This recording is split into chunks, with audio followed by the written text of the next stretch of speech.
पिछले चुनाव में मैंने आपसे 2-3 वायदे किए थे। हर भाषण में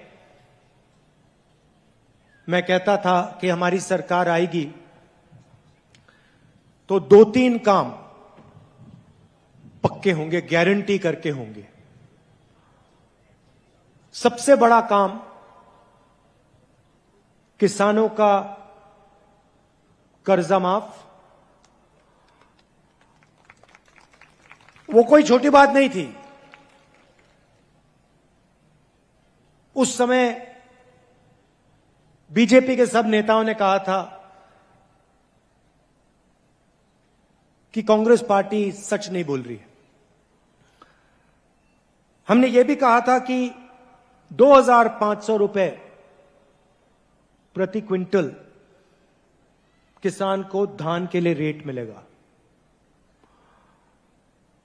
बीजेपी के सब नेताओं ने कहा ऐसा तो किया नहीं जा सकता, कांग्रेस ऐसे ही कर रही है। मैं आपसे पूछना चाहता हूं, जो हमने वायदे किए थे पूरे हुए? कोई यहां पे कह सकता है कि नहीं, किसानों का कर्जा माफ नहीं हुआ, नहीं 2,500 रुपए के लिए हमें धान के लिए नहीं मिलता? कोई कह सकता है यहां पे? कोई नहीं कह सकता। क्यों? जो हम स्टेट से, जो मैं स्टेट से कहता हूं, मैं करके दिखाता हूं। मैं आपका मेरा 2-3 महीने का रिश्ता तो है नहीं। आपका रिश्ता, मेरा रिश्ता पुराना रिश्ता है। आप इंदिरा गांधी जी को याद करते हो, जवाहरलाल नेहरू जी की याद करते हो,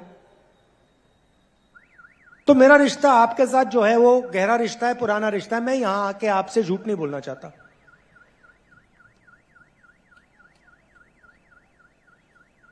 प्रधानमंत्री यहां आए, उन्होंने आप सबसे 15 लाख रुपए का वायदा किया था, कहा था हर बैंक अकाउंट में 15 लाख रुपए डाल दूंगा। कर दिया? भैया बाद में कीजिए। किसी के बैंक अकाउंट में नहीं आया। उन्होंने कहा था कि नोटबंदी से काला धन मिट जाएगा। मिट गया? कहा था किसानों का, किसान बिल से फायदा होगा। किसानों ने स्वयं बिल को रद्द कर दिया। देश के सारे किसान खड़े होकर कहते प्रधानमंत्री झूठ बोल रहा है, हमें नहीं चाहिए ये बिल। तो आप जानते हो सच कौन बोलता है, झूठ कौन बोलता है।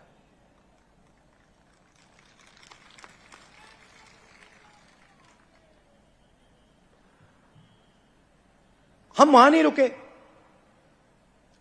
हमने आपसे कहा था कि धान के लिए 2,500 रुपए प्रति क्विंटल हम देंगे। आपको कहने की जरूरत नहीं पड़ी, वो आस्ते आस्ते आस्ते आस्ते बढ़ता गया। सही बोल रहा हूं? सही बोल रहा हूं? तो हमें बोलने की जरूरत भी नहीं है। मैं आपको कह रहा हूं,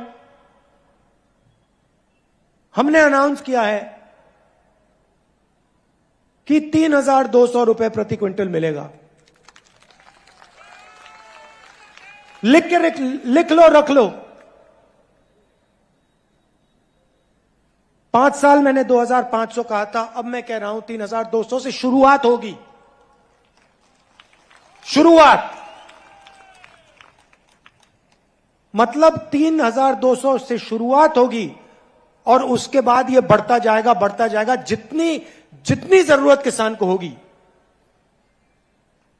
जो हम कर सकेंगे हम करके दिखा देंगे। आपको कहने की जरूरत नहीं, आपको बताने की भी जरूरत नहीं कि भैया हमें ज्यादा पैसा चाहिए। आप देखना वो बढ़ता जाएगा, बढ़ता जाएगा।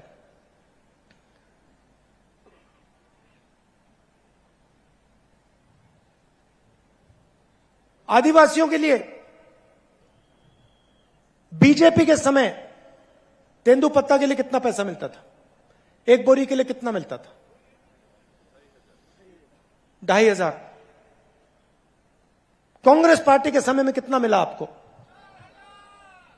4,000 रुपए। अब आप लिख लीजिए, 4,000 रुपए नहीं, 6,000 रुपए आपको मिलेंगे।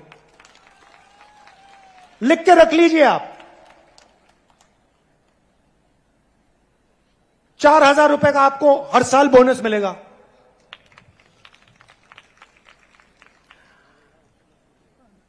₹23,000 रुपए हमने किसान न्याय योजना में आपको दिया। आपने मांगा नहीं। हमने कहा भैया हम न्याय योजना करना चाहते हैं, हमारा प्लान था लोकसभा में करने का, हम छत्तीसगढ़ में इसको टेस्ट करके दिखाएंगे, और हमने कर दिया।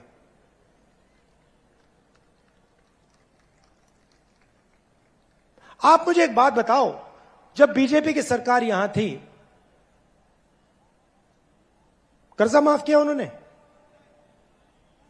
धान के लिए सही रेट दिया क्या? तेंदुपत्ता के लिए सही रेट दिया? बोनस दिया? मुफ्त में बिजली दी? तो क्या बात कर रहे हैं ये लोग? मतलब क्या बात कर रहे हैं? अब मैं आपको छोटी सी बात बताता हूं। जैसे मैंने पिछले चुनाव में कहा था किसान का कर्जा माफ होगा, पेन निकाल के आप लिख लीजिए, इस बार किसान का कर्जा माफ होगा।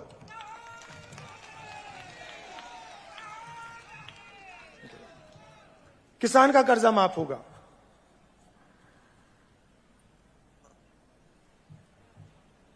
पिछली बार हमने कहा था बिजली बिल हाफ, इस बार जो 200 यूनिट बिजली के हैं वो आपके माफ हो जाएंगे। अब इसका मतलब समझिए, कभी कभी ये जो आंकड़े होते हैं इनकी गहराई नहीं समझ आती। हमने कहा 200 यूनिट माफ, इसका मतलब छत्तीसगढ़ में 40 लाख परिवार बिजली के लिए 1 रुपया नहीं देंगे।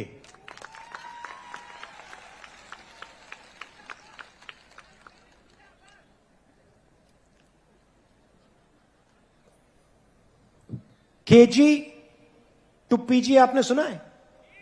ये क्या है ये केजी टू पीजी?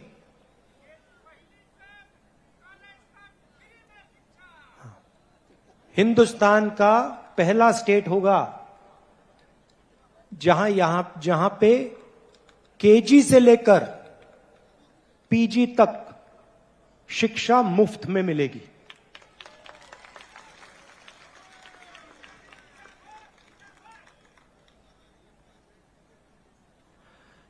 बीजेपी क्या करती है? सारे के सारे स्कूल प्राइवेटाइज कर देती है, कॉलेजेस प्राइवेटाइज कर देती है, अस्पताल प्राइवेटाइज कर देती है। आदिवासियों को वनवासी कहते हैं, सुना आपने? आदिवासी को ये लोग वनवासी क्यों कहते हैं? मुझे बताओ, कोई बता सकता है? वनवासी शब्द में और आदिवासी शब्द में क्या फर्क है? हाँ? और वनवासी जंगल में रहने वाले। अच्छा बताइए, आपका नाम क्या है? गोवर्धन जी, आपने वो जो बीजेपी का वीडियो था जिसमें बीजेपी का नेता एक आदिवासी पे पेशाब कर रहा है, वो आपने देखा? मध्य प्रदेश में देखा आपने? आपने कभी बीजेपी के किसी नेता को जानवर को पर पेशाब करते हुए देखा है? तो बीजेपी के नेता जानवर पर पेशाब नहीं करते, मगर आदिवासी पर पेशाब कर रहे हैं। देखिए, आदिवासी शब्द के अंदर गहराई में बहुत जरूरी चीज छुपी हुई है। सबसे पहले जल, जमीन, जंगल के मालिक आदिवासी थे। भाइयों और बहनों, आदिवासी शब्द के अंदर आदिवासियों का जो हक है, जमीन का हक, जल का हक, जंगल का हक, वो छुपा हुआ है। वनवासी का मतलब वो लोग जो जंगल में रहते हैं। बीजेपी आपको वनवासी कहते हैं, हम आपको आदिवासी कहते हैं। बीजेपी आपके अधिकार छीनती है, हम आपको अधिकार देते हैं। हम आपसे गले लगते हैं, बीजेपी आपके ऊपर पेशाब करते हैं। बीजेपी के नेता आपके ऊपर पेशाब करते हैं और फिर वीडियो वायरल कराते हैं कि पूरा देश देखे कि बीजेपी के नेता आदिवासी पर पेशाब कर रहा है। यह इनकी सोच है। अच्छा, मैं आपसे सवाल पूछता हूं, आपको वनवासी कहते हैं ना? जंगल कम हो रहा है या ज्यादा? कम हो रहा है ना? तो जब 15-20 साल में जंगल गायब हो जाएगा तो वनवासी कहां जाएंगे?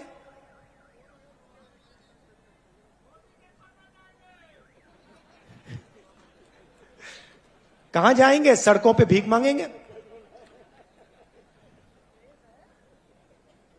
सड़कों पे भीख मांगेंगे।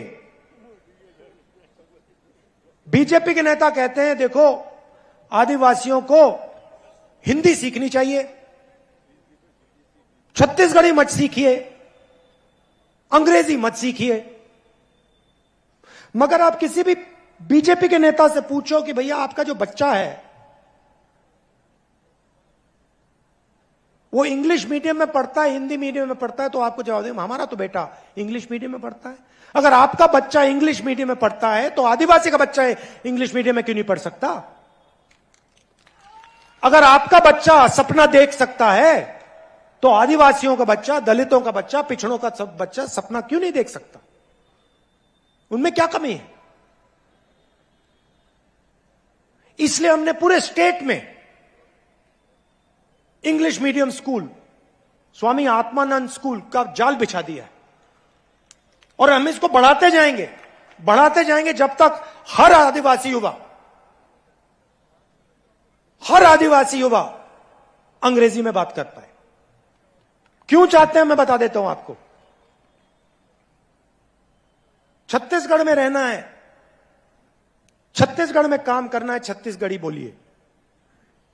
यूपी में जाना हो, बिहार में जाना हो, दिल्ली में जाना हो काम करने के लिए, हिंदी बोलिए। विदेश जाना हो, कॉल सेंटर में काम करना हो, इंजीनियर बनना हो, डॉक्टर बनना हो, अंग्रेजी की जरूरत पड़ेगी, अंग्रेजी पढ़िए। वो कहते हैं भैया हिंदी पढ़ो बाकी सब भूल जाओ। क्यों? क्योंकि वो चाहते हैं कि आपके बच्चे अंग्रेजी ना सीखें, कंपटीशन ना आ जाए। बाहर से कोई आता है, अमेरिका से कोई व्यापारी आता है, बिजनेसमैन आता है, आपके बच्चे उससे बात ही ना कर पाए, वो आपको नौकरी ना दे पाए। इसलिए वो आपसे कहते हैं आप वनवासी हो, आप बड़े सपने मत देखो, अंग्रेजी मत पढ़ो। और हम कहते हैं आप वनवासी नहीं हो, यह शब्द आप पर अपमान है। आप आदिवासी हो, आपको सबसे बड़ा से बड़ा सपना देखना चाहिए और उसको पूरा करना चाहिए। पूरा करने में हम मदद करेंगे आपकी।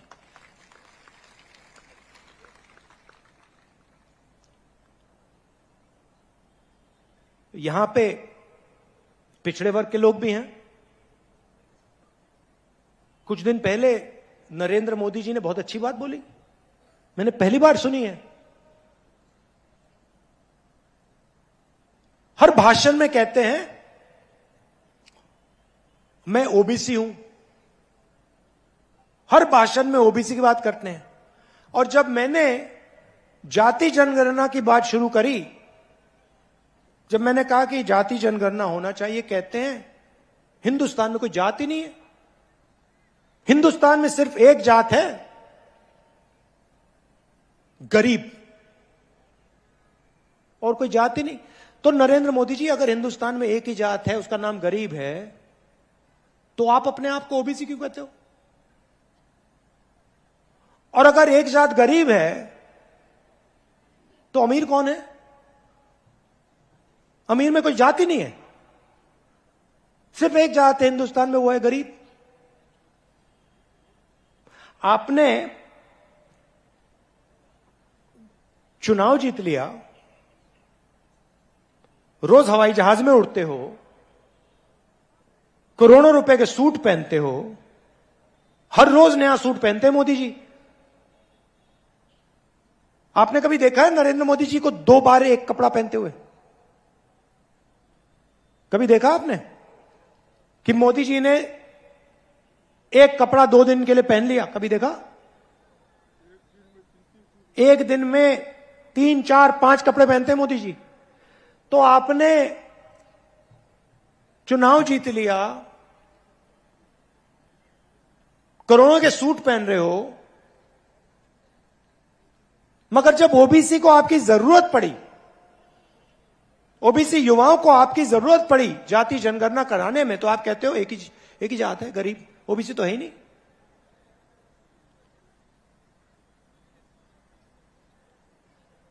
भाई और बहनों, हिंदुस्तान को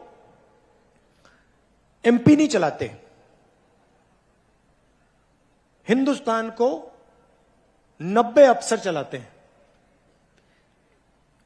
उनको हम secretary to government of India कहते हैं, आईएएस के अफसर हैं। और ये 90 लोग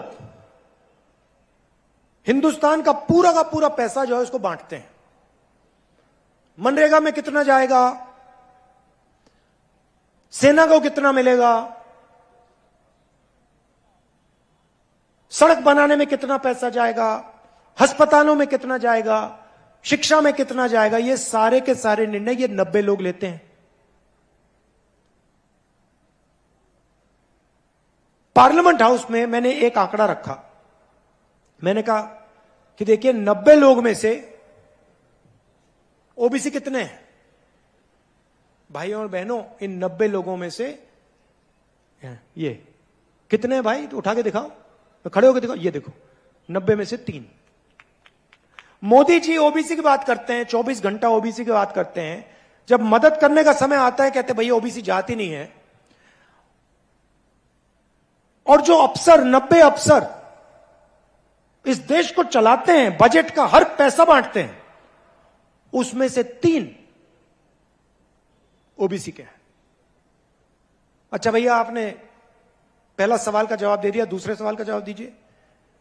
जो ओबीसी अफसर हैं, हिंदुस्तान के बजट का कितना प्रतिशत निर्णय लेते हैं? 5%।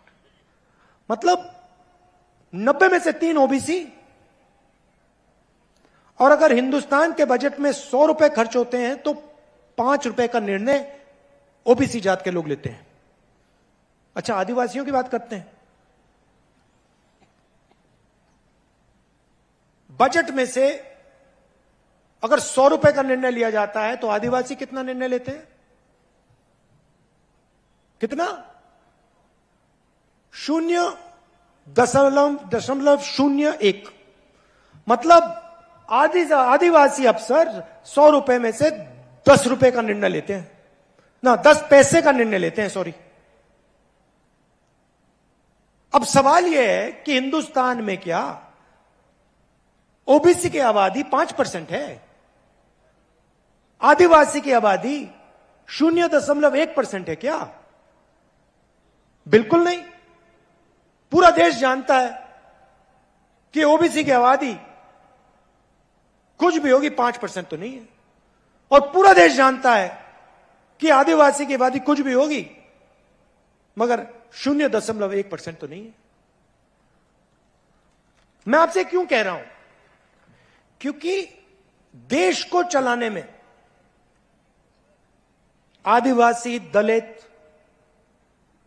पिछड़ों की कोई भागीदारी नहीं है।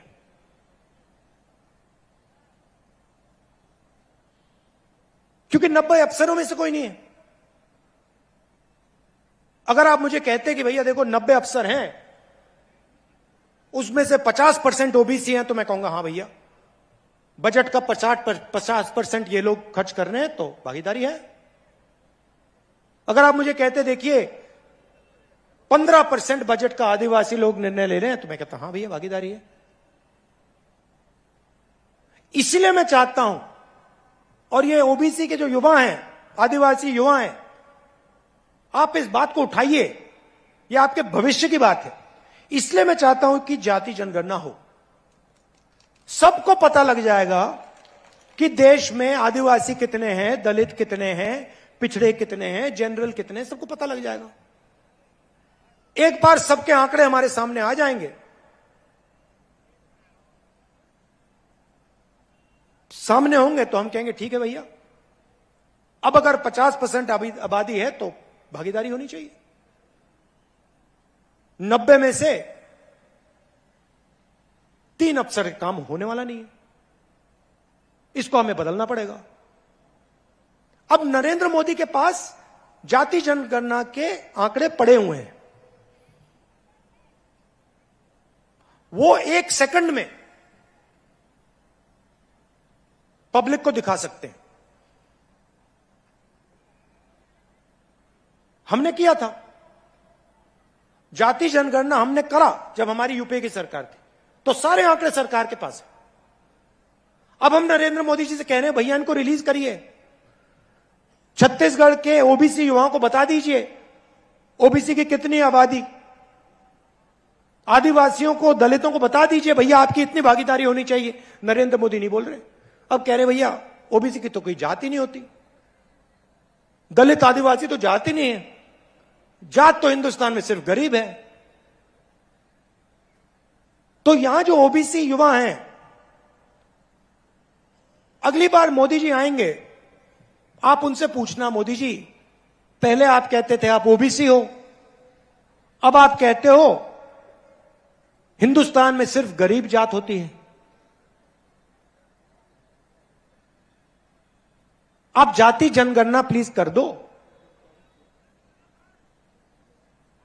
हमारी जो सच्चाई है, ओबीसी जात की जो सच्चाई है वो हमें बता दो। लंबे लंबे भाषण करेंगे, 1 घंटा बोलेंगे आपको, मगर इस सवाल का जवाब नरेंद्र मोदी नहीं दे सकता। क्यों? क्योंकि रिमोट कंट्रोल अदानी के हाथ में है।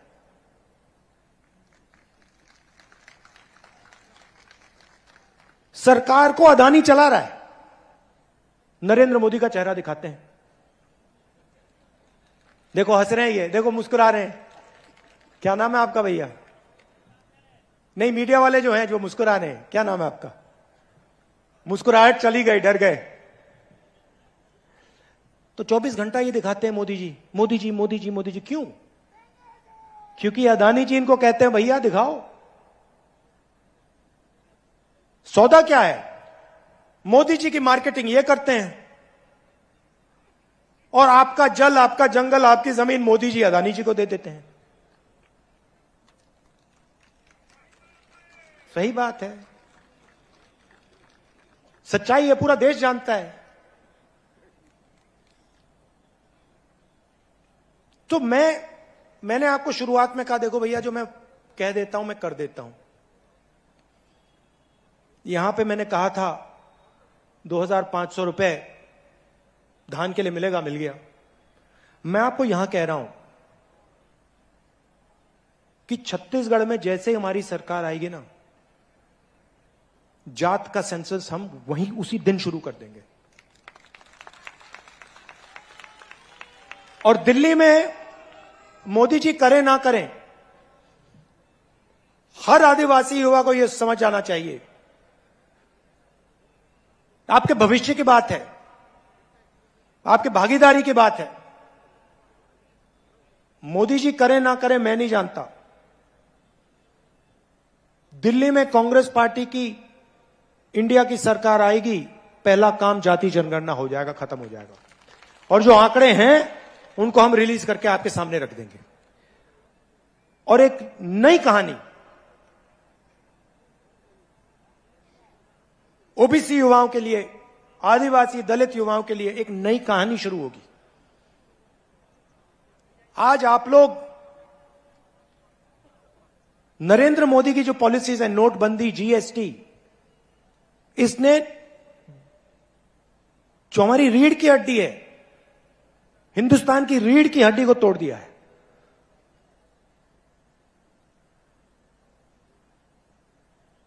युवाओं को रोजगार नहीं मिल सकता नरेंद्र मोदी की सरकार में, आप सब जानते हो।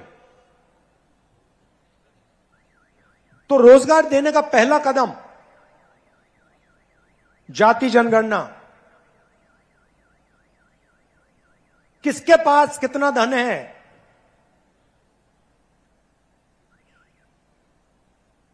नब्बे अफसर में से ओबीसी कितने, दलित कितने, आदिवासी कितने और क्यों, और पिछड़ों की आबादी कितनी, ये सवाल है।